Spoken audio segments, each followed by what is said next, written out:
c'est une maladie. Je pense qu'on a déjà parlé de ça sur les séances vidéo, sur les remarques, sur les notes, sur les publications.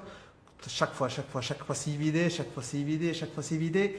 C'est tellement embêtant aujourd'hui de parler de cette CIVD qu'il faut bien sûr qu'on était un petit peu embêté. Alors, on va présenter aujourd'hui la coagulation intraveineuse disséminée, surtout en réanimation. Qu'est-ce que tu penses, Mustafa?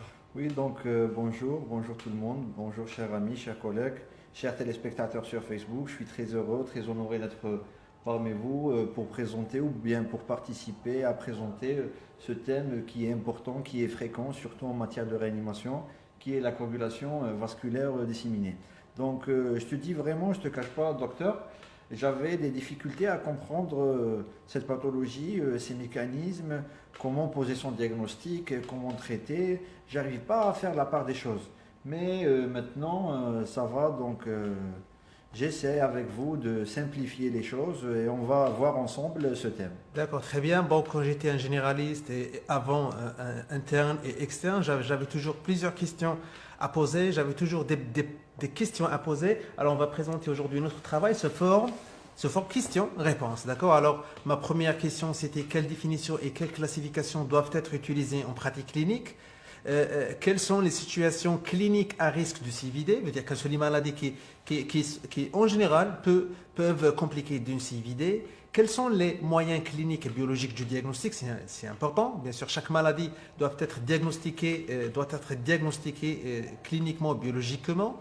Quels sont les moyens thérapeutiques et leurs indications spécifiques? Et bien sûr, quelle est la bonne stratégie ou bien quelle est la stratégie, quelle stratégie adopter en pratique en fonction bien sûr de ce qu'on a, en fonction des situations cliniques et bien sûr pathologiques. Bien sûr, quand on dit physiopathologie ou quand on dit CIVD, il faut parler tout d'abord de la physiologie de l'hémostase. Si vous n'arrivez pas à comprendre la physiologie de l'hémostase, vous n'arrivez jamais à comprendre la physiopathologie de CIVD. N'est-ce pas, Mustafa? Oui, bien sûr. Donc, avant de parler de la physiologie de l'hémostase, donc la CIVD, donc c'est pas une entité particulière. C'est une complication hémostatique qui est commune à de nombreuses pathologies. Ces pathologies qui sont généralement associées à une inflammation. Donc, c'est un désordre hémostatique complexe caractérisé par quoi? Par des troubles de la coagulation, par activation de la coagulation, consommation des facteurs de coagulation et de la fibrinolyse et déplétion en inhibiteur de la coagulation. Donc ça, grosso modo, c'est ça la CIVD. Donc avant d'entamer la CIVD, comprendre la CIVD, c'est comprendre la physiologie hémostatique. Donc la physiologie hémostatique, ou bien autrement dit, c'est la balance hémostatique qui est physiologiquement régulée pour deux objectifs. Le premier, c'est maintenir une fluidité sanguine.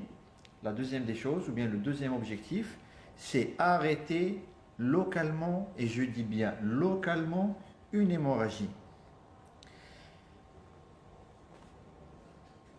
Bon, bien sûr, cette physiologie de l'hémostase, elle se subdivise en trois phases. Bon, en général, c'est les bons. Je vous rappelle qu'aujourd'hui, on ne va pas entamer la physiologie de l'hémostase comme une présentation. Par contre, par un petit rappel. Alors, l'hémostase se subdivise en trois parties, l'hémostase primaire, l'hémostase secondaire et l'hémostase tertiaire. Pour l'hémostase primaire, je donne la parole à mon ami. Oui, donc la coagulation, les étapes de la coagulation physiologique se divisent en trois phases. Donc, on a l'hémostase primaire qui aboutit à la formation du clou plaquettaire et à la coagulation plasmatique.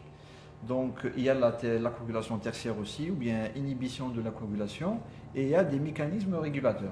Bon, donc, pardon Mustafa, pour nos amis sur le Facebook, ils parlent toujours que l'image elle est renversée. Je propose de désactiver la rotation auto sur vos téléphones, bien sûr pour permettre de nous suivre.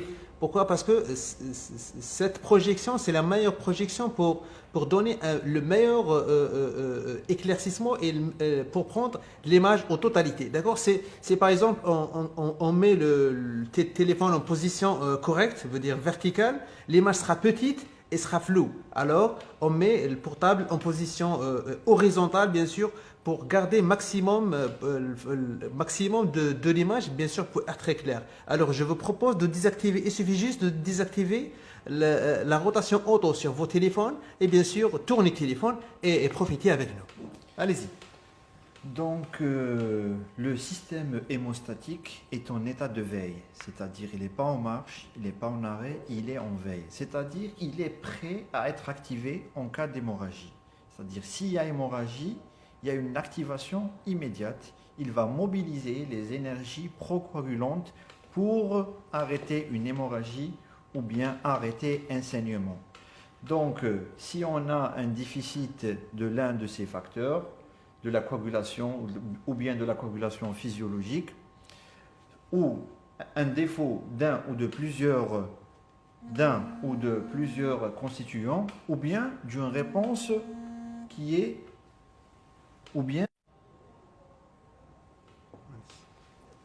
donc une anomalie, ou bien une anomalie d'un constituant, ou bien plusieurs constituants, ou bien une réponse exacerbée, ou bien une exacerbation anormale, une exacerbation d'une réponse normale, non contrôlée, peut aboutir au CIVD. Donc, revenons aux phases de la coagulation, l'hémostase primaire ou bien la formation du clou plaquettaire. Donc, si on a une brèche vasculaire, donc exposition du milieu ou bien du milieu sous-endothélial, donc on a apparition du collagène dans la circulation, ce collagène qui est très thrombogène. Donc, le premier phénomène, c'est la vasoconstriction réflexe qui a pour but de ralentir la circulation et faire appel aux premiers éléments circulants qui sont les plaquettes. Donc, les plaquettes vont venir colmater la brèche vasculaire. Comment elles vont colmater la brèche vasculaire? Il y a sécrétion du facteur de von Willebrand par les cellules endothéliales lésées. Ce facteur de von Willebrand qui a un récepteur spécifique sur les plaquettes qui est la glycoprotéine MB9 et 5. Donc il y a ce facteur de von Willebrand qui va se fixer sur la plaquette et qui va permettre aux plaquettes de s'adhérer au collagène sous-endothélial. C'est-à-dire l'adhésion, ce qu'on appelle l'adhésion plaquettaire, se fait entre les plaquettes et le collagène à travers le facteur de von Willebrand. On a un autre récepteur sur les plaquettes qui est la glycoprotéine 2B3A. C'est un récepteur spécifique pour le fibrinogène. C'est-à-dire, une fois le fibrinogène fixé sur les plaquettes seront activées, vont changer de conformation et vont sécréter des pseudopodes et c'est-à-dire il y aura une agrégation plaquettaire. C'est-à-dire l'agrégation plaquettaire se fait grâce au fibrinogène qui sera un pont entre les plaquettes. Donc il y a l'adhésion plaquettaire. Premièrement, l'adhésion plaquettaire, c'est-à-dire ils vont colmater la brèche grâce au facteur de von Willebrand, plaquette avec collagène. Puis il y a l'agrégation plaquettaire entre plaquette et plaquette grâce au fibrinogène. Là, il y a la formation du clou plaquettaire ou bien l'hémostase primaire. Donc la phase de coagulation plasmatique ou bien la deuxième phase de la coagulation, après cette brèche, il y a exposition bien sûr du facteur tissulaire. Ce facteur tissulaire qui est normalement sous-endothélial. Donc normalement, à l'état physiologique, on ne trouve pas de facteur tissulaire dans la circulation. S'il y a brèche, exposition du facteur tissulaire, le facteur tissulaire va être en contact avec la circulation sanguine. Donc ce facteur tissulaire va se lier au facteur 7. Donc il y aura formation du complexe facteur tissulaire et facteur 7 qu'on appelle le complexe facteur tissulaire, facteur 7 activé. Donc ce complexe va activer le facteur 10 et le facteur 10 va activer le facteur 5 le facteur 5 va activer la thrombine ou bien va transformer la prothrombine en thrombine. On parle là dans la voie extrinsèque. La voie du facteur tissulaire, c'est la voie extrinsèque. Donc il y a formation de la thrombine. Aussi, il y a l'autre voie qui est la voie intrinsèque, d'où intervient le facteur 12, le facteur 11, le facteur 9, qui vont activer le facteur 10 aussi qui va activer le facteur 5 et qui vont aboutir à la formation de la thrombine à partir de la prothrombine. Cette thrombine qui est formée, elle a plusieurs actions. La première action, donc, il y aura une auto-amplification de sa génération, c'est-à-dire il y aura une génération accrue de la thrombine. Deuxième fonction de la thrombine, c'est l'activation du fibrinogène en fibrine. Activation du fibrinogène en monomère de fibrine. Concentrez bien avec moi, monomère de fibrine. Donc, elle a aussi un rétrocontrôle négatif sur sa formation par activation de la protéine C et elle va aussi activer l'inhibiteur de la voie du facteur, le PAI, c'est-à-dire elle va activer le PAI. D'accord? Donc, on a dit qu'il y aura une transformation du fibrinogène en fibrine, en monomère de fibrine. En présence du facteur 13, il y aura transformation, c'est-à-dire stabilisation de la fibrine. Transformation des monomères de fibrine en polymères de fibrine. Bien sûr, en présence de deux éléments qui sont importants, qui sont très importants, c'est le calcium et les phospholipides. Donc là, c'est la deuxième phase de la coagulation.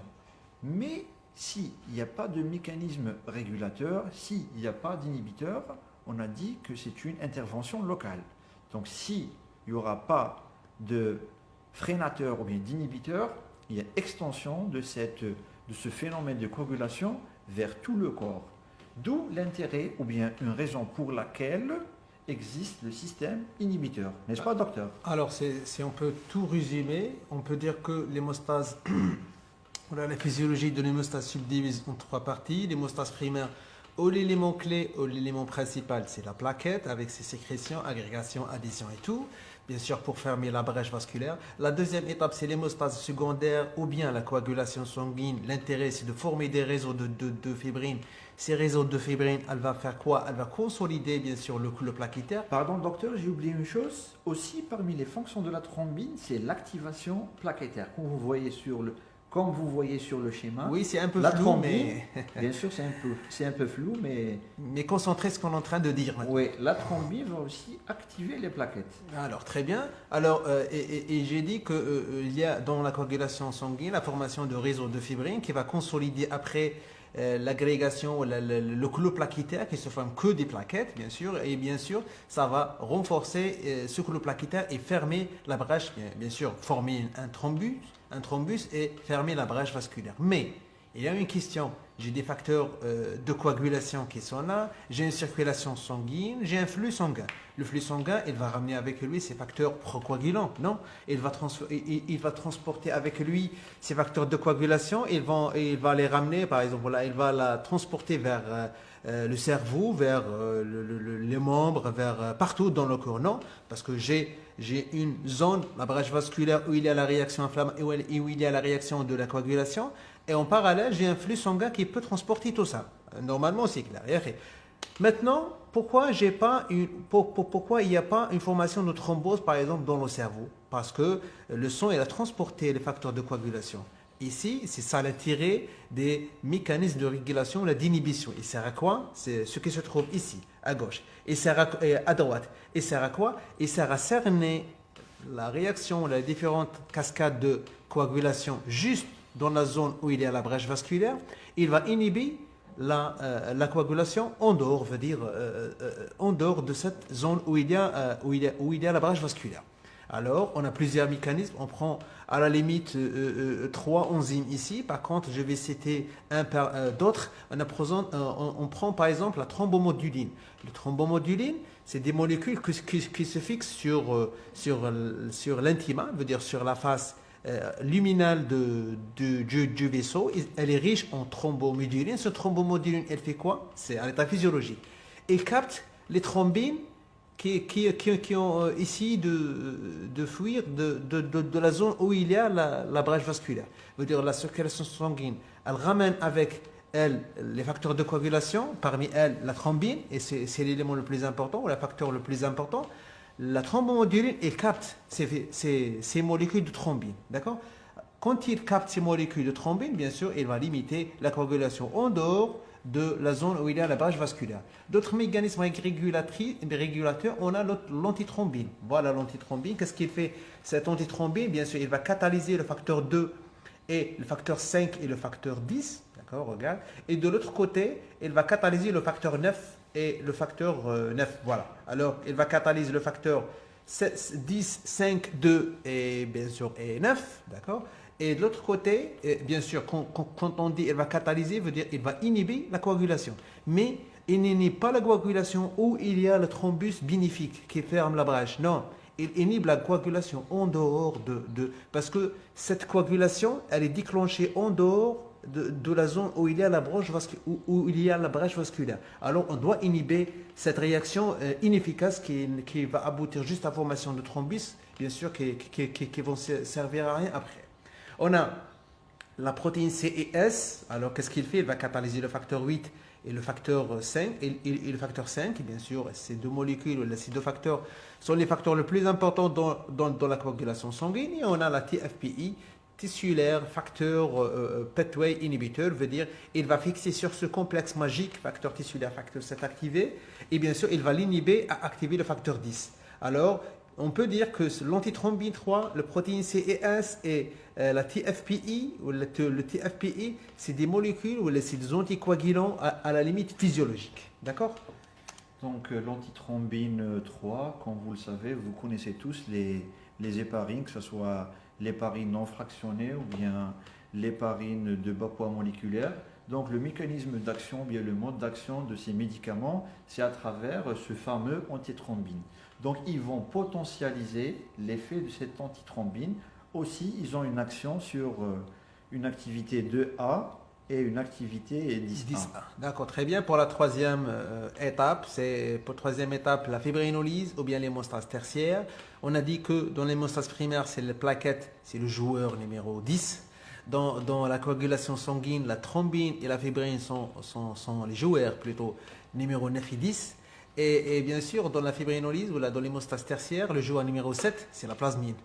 Alors, le plasmine, c'est l'élément important dans cette phase. Qu'est-ce qu'il fait ce plasmine? Tout d'abord, vient d'où cette plasmine?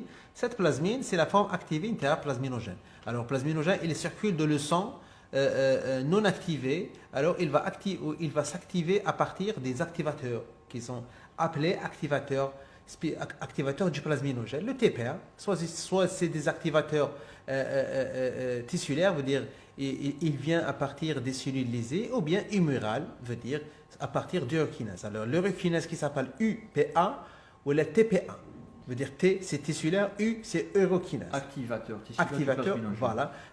Ils vont activer le plasminogène pour donner plasmine. D'accord? Plasmine, qu'est-ce qu'il fait? Il va faire le travail. Il détruit le facteur 5 et le facteur 8, mais il ne détruit pas les facteurs 7 et 8 dans la coagulation en dehors de la zone de la brèche vasculaire. Non, ils vont détruire les facteurs 7 et le facteur 10 qui fait partie de thrombus qui ferme la brèche vasculaire. Et ça sert à quoi? Bien sûr, pour détruire le thrombus et assurer l'intégralité du vaisseau, bien sûr, et laisser le temps et l'espace pour que la cicatrisation commence.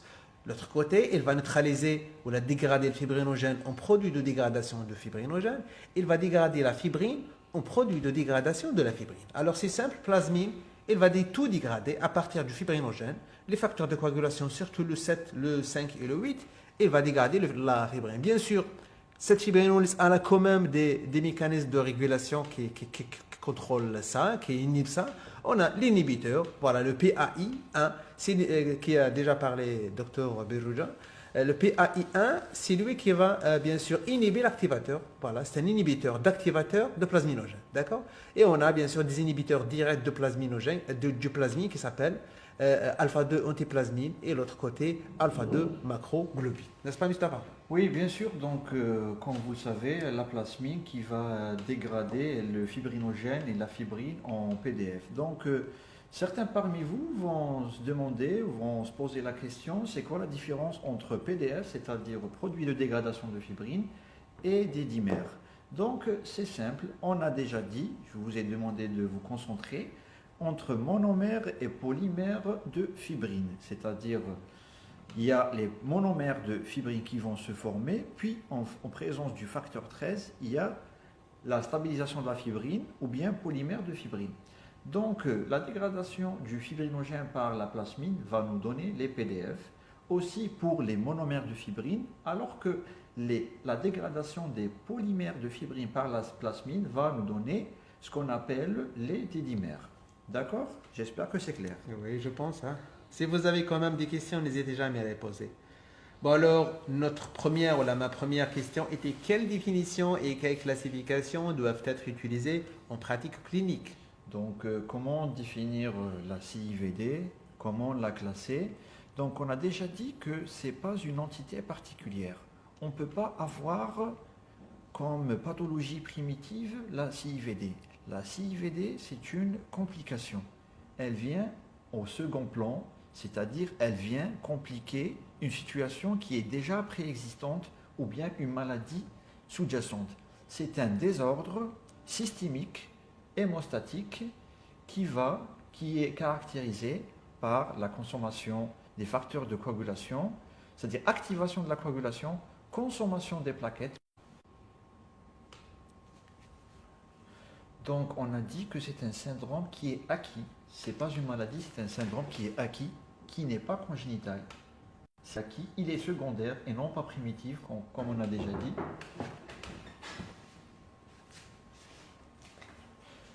Donc, à une activation systémique et non pas locale et excessive de la coagulation. Donc, premièrement, on a dit que c'est avant tout, les anomalies vont être, donc les anomalies sont biologiques, donc on peut ne pas avoir des manifestations, on peut ne pas avoir des manifestations cliniques, c'est-à-dire on a un malade, par exemple, qui est en sepsis ou bien qui est en choc septique, un traumatisé, une femme enceinte avec un problème obstétrical, donc chez qui on trouve un bilan biologique perturbé, par exemple un taux de prothrombine qui est bas, un taux de plaquettes qui est bas, c'est-à-dire une thrombopénie sévère.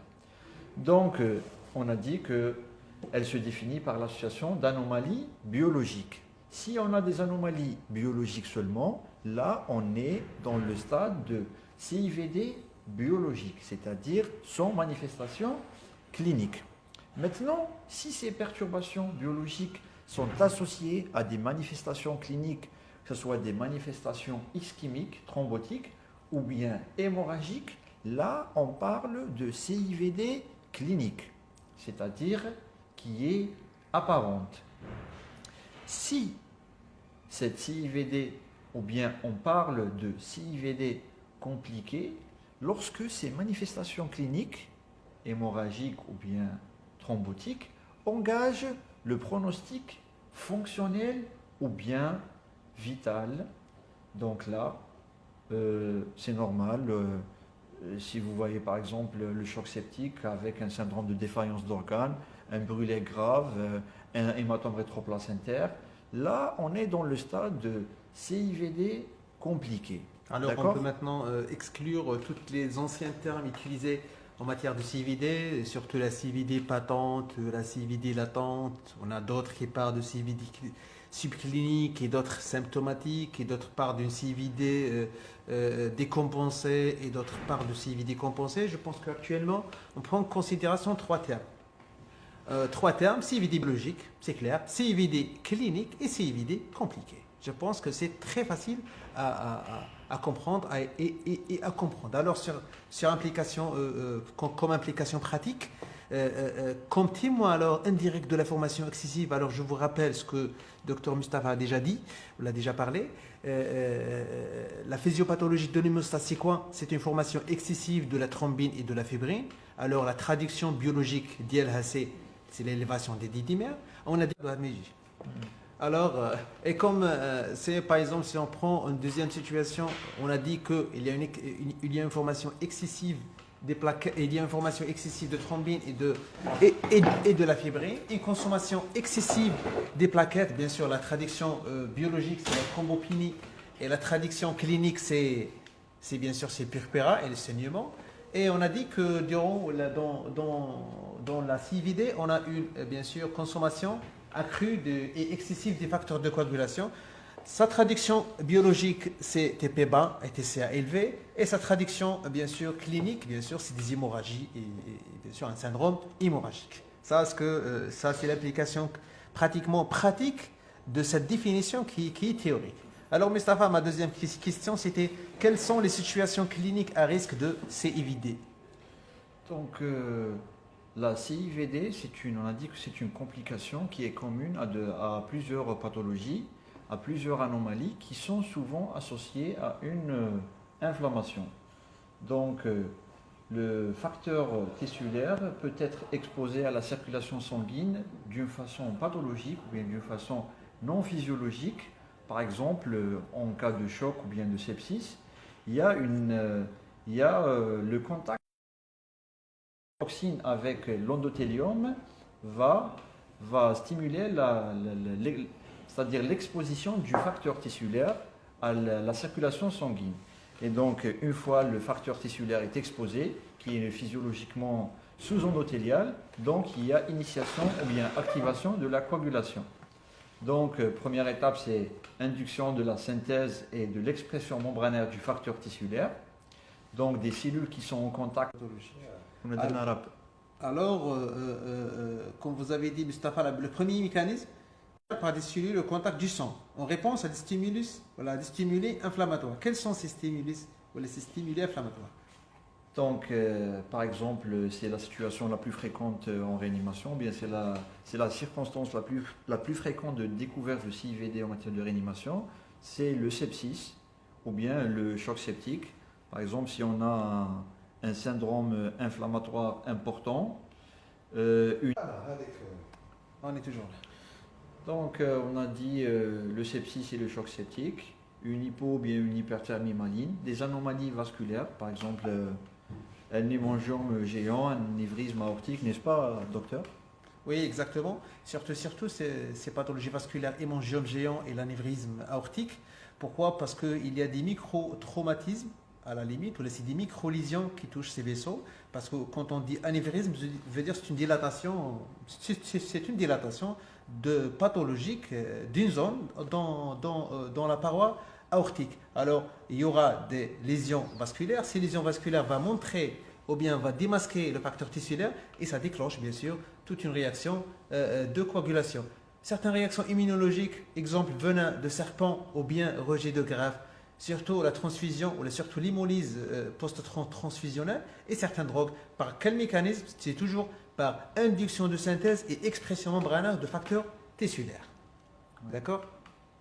Alors le deuxième mécanisme, c'est le contact entre le facteur tissulaire constitutif extravasculaire et le facteur 7 lié à une effraction vasculaire qui survient dans de nombreuses situations. Rappelez-vous que ces trois mécanismes, l'élément clé, c'est ce complexe facteur tissulaire, facteur 7 activé. C'est lui la source des problèmes.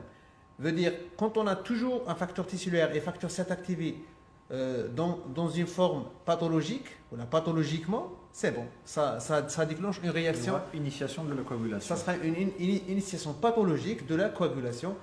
Quel est le dossier, monsieur? Bon, on s'excuse pour les coupes. Ils se coupent malheureusement. C'est parce que la connexion est faible chez moi. Malheureusement, je m'excuse.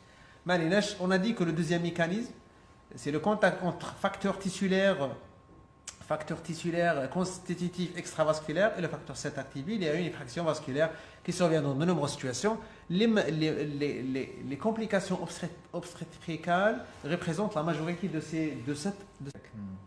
Alors, les complications obstétricales, exemple, mort in utero, embolie amniotique. Pourquoi l'embolie amniotique? Parce qu'elle est très riche en facteur tissulaire. Alors, la circulation d'embolie ou la d'embole amniotique dans la circulation sanguine, bien sûr, et elle est riche en facteur tissulaire. Malheureusement, le facteur 7 activé, il circule librement dans la circulation. Le complexe égale coagulation sanguine. Le polytraume, surtout le trauma crânien, parce que le cerveau il est riche, le tissu cérébral il est très riche en matière ou en facteurs tissulaires. Et quand on dit toujours facteur tissulaire qui habituellement à l'état physiologique n'est pas veut dire démasqué, il est masqué à l'état physiologique. Par contre, le facteur 7 activé, il circule librement dans la circulation. Il n'y a aucun problème, il ne va pas seul déclencher la coagulation. Il faut avoir le facteur 7 activé et le facteur tissulaire. C'est l'association, c'est le complexe qui va déclencher la réaction de coagulation. On a le crash syndrome, on a le brûlé grave. Si vous posez la question, le brûlé grave à quel mécanisme, c'est parce qu'on a plusieurs lésions vasculaires partout, alors ça déclenche en même temps bien sûr, une coagulation intraveineuse disséminée. Pourquoi disséminée? Parce qu'elle va consommer du plaquette et du facteur de coagulation pour former des thrombus. La chirurgie lourde, bien sûr, et surtout les pancréatites, l'embolie graisseuse, n'oubliez pas ça, l'hémolyse, bien sûr, surtout dans le cadre d'une transfusion, surtout dans le cadre d'une transfusion, erreur transfusionnelle, et bien sûr, les différentes techniques de circulation, surtout la circulation extracorporelle. Pour troisième mécanisme, Donc le troisième mécanisme, le contact entre le facteur tissulaire et le facteur 7 activé, exprimé à la surface de cellules anormales. Donc normalement, le facteur tissulaire qui est physiologiquement sous-endothélial, il est exprimé par les cellules tumorales. C'est pour ça on les nomme cellules malignes. Donc elles expriment ce facteur tissulaire. Donc généralement, c'est les cancers à un stade avancé, les cancers métastasés.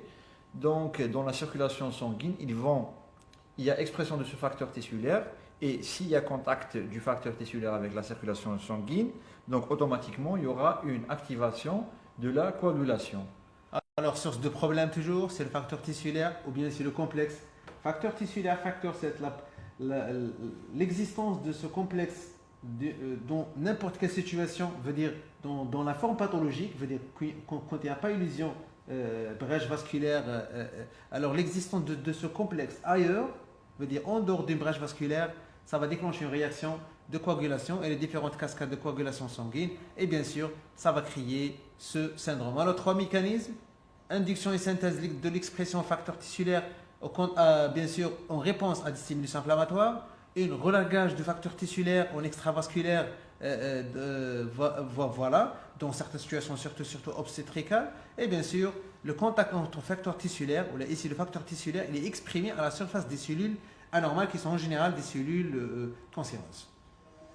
Alors, ma deuxième question, existe-t-il une prédisposition génétique pour cette maladie? Veut dire, est-ce que je peux dire que notre malade il a un certain HLA, veut dire, il est prédisposé préalablement à développer certains CIVD, veut dire en dehors des complications, ou en dehors d'une maladie, veut dire, est-ce que je peux dire que ce patient il a une chance pour développer au moins une fois une CIVD dans sa vie? La réponse il reste toujours domaine de recherche. Par contre, une situation exceptionnelle, il y a une purpura fulminance néonatale, c'est une situation exceptionnelle qui doit faire évoquer un déficit constitutionnel protéine CES. Qu'est-ce qu'on a dit dans la physiopathologie de CIVD? Qu'on a une diminution de l'activité de protéine CES. Alors, dans la purpura fulminance néonatale, on a un déficit un déficit constitutionnel. Je veux dire, il n'y a pas de protéine C, il n'y a pas de protéine S. Alors, il y aura des formations de thrombines et bien sûr un déclenchement de différentes cascades de coagulation. En dehors de cette, pas dire qu'il y a une prédisposition génétique. Donc là, vous voyez qu'il y a plein de pathologies, il y a beaucoup de pathologies qui peuvent se compliquer, qui peuvent donner ce tableau de CIVD. Donc, la CIVD, c'est une complication qui est commune à de nombreuses pathologies qui Donc, bon, en réanimation, le chef de file, c'est le sepsis ou bien le choc septique. Donc, on peut avoir d'autres complications. Donc, on a dit qu'il y a beaucoup de pathologies qui peuvent se compliquer de CIVD. En réanimation, il y a le sepsis et le choc septique. Il y a aussi le traumatisme. Il y a les pathologies obstétricales. Il y a les pathologies vasculaires. Et aussi, bon, généralement, ça donne une CIVD qui est chronique, les hémopathies malignes et les cancers. D'accord, excellent. Alors, on a mis quand même un tableau un peu ancien. Bon, c'est syndrome septique, sepsis sévère et choc septique. Oui, c'est vrai, c'est un peu ancien, mais on veut concentrer sur la défaillance d'organes parce que on a dit au début que une CIVD compliquée, c'est une CIVD biologique plus une manifestation clinique qui peut mettre en jeu le pronostic vital ou bien une CIVD biologique plus une défaillance d'organes. La question, qu'est-ce que ça veut dire une défaillance